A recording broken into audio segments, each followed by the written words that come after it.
Shifting to a more serious conversation, more political, socioeconomic situation of Venezuela. There is this constant problem in Venezuela, which is a humanitarian crisis, economic crisis. What was the struggle, or what were the struggles that you and your family personally felt? Talking about Venezuela, like talking about the crisis is gonna be on the landscape.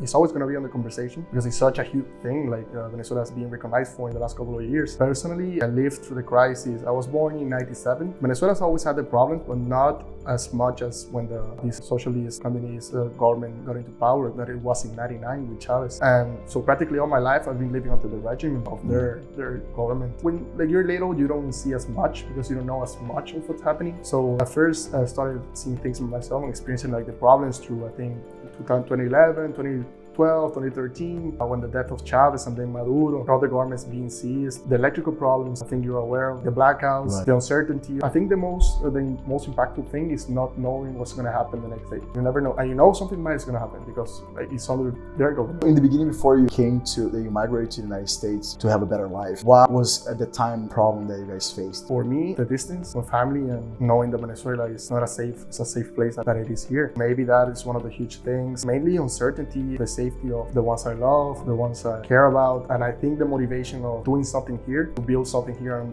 help my family. Not ever not to come back because Venezuela is my country. I have a lot of friends there, family there, but just finding a way of helping and like acknowledging the crisis. And of course. What one thing that your parents, while you were here in the United States, faced back there? Political persecution, no environment to have your business prosper in the first place. It's a combination of all those things. Like it comes from everything political affects the social, the economical aspects of what you do in Venezuela, and that changes the way you live life. For example, the shortage of food, the limited access that person had to like flour, like milk, like toilet paper right now. Paper we had now with the corona. Well, it was something like that, but like worldwide, and it kept happening. It was not for a period of time. It just kept happening, and not only with toilet paper, but with almost every product turned into a black market. People started selling the things like apart, starting changing things. And you said that people would, like business owners, would get arrested, but you said that's the only choice for them to make profits. Yeah, it came with the Chavez. Chavez started the seizing of the government, the seizing of the private company, and turning them into state-owned. Yeah, and the state-owned companies under their surveillance, under their management, like wouldn't work. So they were pressure business owners to. It's the seizing of the companies. It's exchange for money, and you give the company to a government.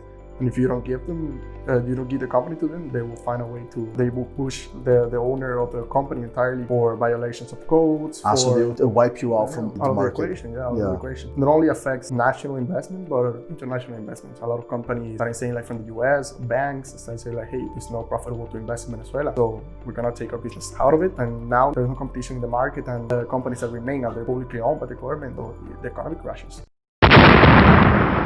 Also, that you told me there is a problem is that, for example, the oil, whenever there is some oscillations in the oil price or if there's a crisis, the country as a whole suffered tremendously, right? Yeah, because of that seizing of the companies, we practically the only thing we exported as a country was oil. So we depend massively on oil, and if the oil crashes, the country crashes. Yeah.